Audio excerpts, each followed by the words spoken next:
Dnes sa budem rozprávať s kardiologičkou Karin Molnárovou na tému šelest. Príjemný dobrý deň. Dobrý deň.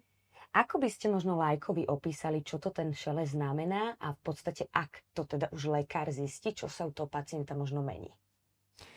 No, pre nás šelest znamená, je to zvuk, ktorý proste vytvára krv, keď má nejakú proste prekážku.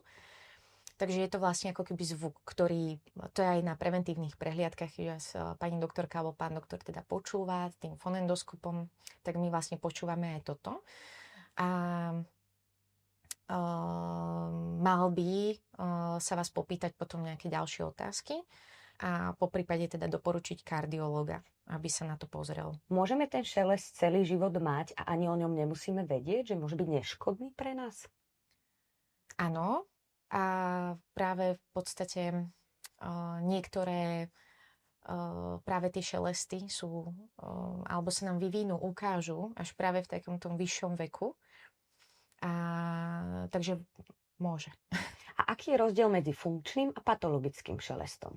Funkčný šelest väčšinou spôsobujú ochorenia alebo teda diagnózy, ktoré nesúvisia priamo s chlopňami napríklad, keď mám byť taká konkrétna na tom srdiečku. Čiže poznáme aj taký stav, kedy napríklad nedostatok tých červených krviniek a nám spôsobí, alebo teda keď srdiečko rýchlejšie bije, tak vtedy vlastne nám môže vzniknúť práve ten funkčný šelest. A čo je vlastne väčšinou zvratný stav a neznamená preto pacient až taký vážny stav, ako keď je to napríklad niečo s chlopňou. A preto v podstate sa môže aj diať, že celý život ten šelest nemusíme mať a zrazu v dospelosti sa nám ukáže, áno? Áno. Aké sú možno tie najzávažnejšie príčiny? Najzávažnejšími príčinami šelestu sú teda ochorenia chlopní, ktoré proste sú poškodené v zmysle buď nedomykavosti, čiže prepúšťajú krv, alebo práve sa stanú vlastne tuhými. Voláme to tak odbornejšie, že teda je prítomná stenóza. A toto sú také tie aj najzávažnejšie, ale aj najčastejšie príčiny vlastne toho srdcového šelestu. Aké sú možno tie nežiaduce vplyvy, ktoré vplývajú na ten šelest, že ho dostaneme v tej dospelosti?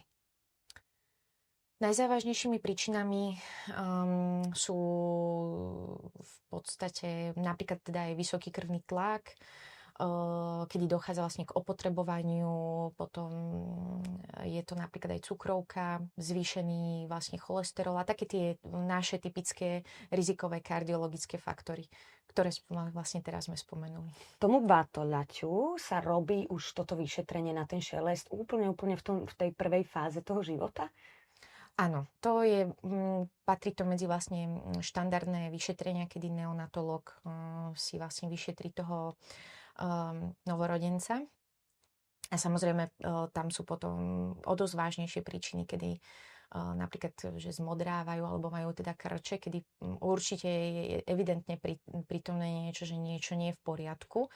Ale vlastne tie šelesty u tých novorodencov sú dokonca väčšinou vždy prítomné, lebo majú otvorenú takú spojku, ktorá súvisí s tým fetálnym obehom, tým obehom toho novorodenca, keď teda vlastne dýchal a príjmal živiny cez tú placentu a nie teda napríklad to dýchanie cez tie plúca, čiže tá krv obchádzala tie plúca.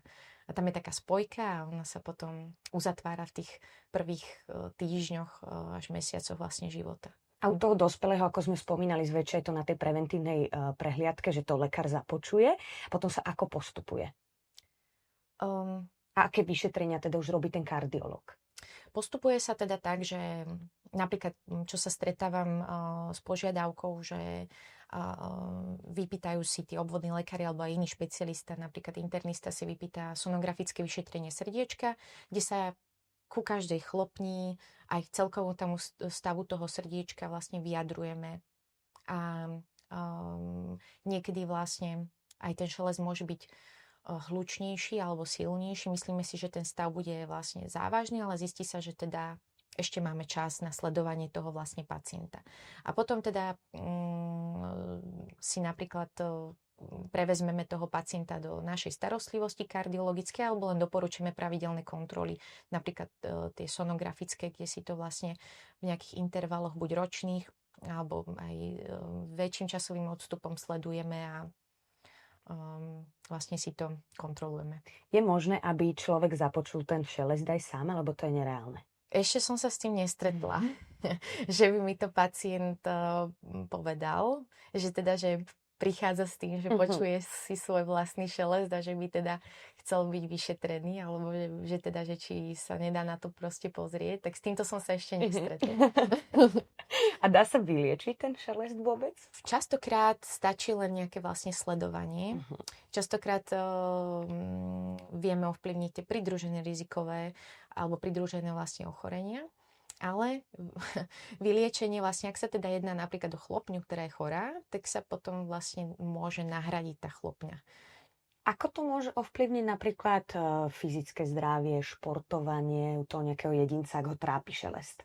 Záleží vlastne zase o akej diagnóze sa vlastne bavíme. Lebo nemusí to byť len chlopňa, môže tam byť vlastne prítomná napríklad nejaká dierka v tom srdiečku, ktorá teda spôsobuje ten šelest a vlastne my fyzickú aktivitu obmedzujeme, až keď je naozaj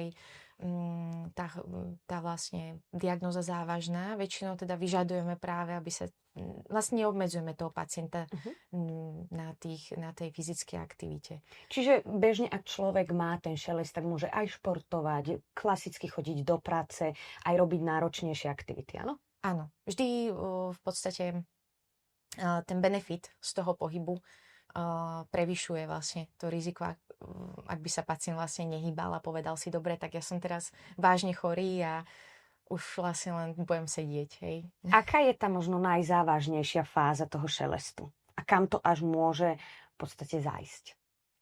No môže to zájsť do až zlyhania srdiečka.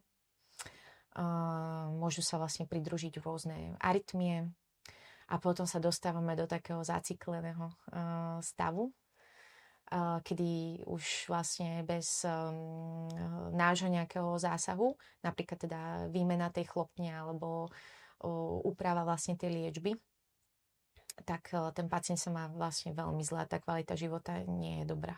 A čo by ste odporúčili človeku, ktorý má ten šelest? Určite, aby teda vedel vlastne o tej svojej diagnóze, aby sa vlastne pýtal presne na takéto tieto obmedzenia, čo to proste pre neho znamená do bežného života. Ja si myslím, že našim aj cieľom je, aby tí pacienti rozumeli tým svojim diagnózam a aby, keď sa napríklad niečo zmení v tom zdravotnom stave, aby sa to hlásilo, aby sa dalo vlastne zasiahnuť včas a aby vlastne nepodceňovali tie príznaky, ktoré s tým môžu vlastne súvisieť. A možno aj akoby tá pravidelná kontrola, nie? Pravidelné kontroly, samozrejme, no. Pomôcť. Ďakujem veľmi pekne. Toto bola kardiologička Karin Molnárová. Ďakujem.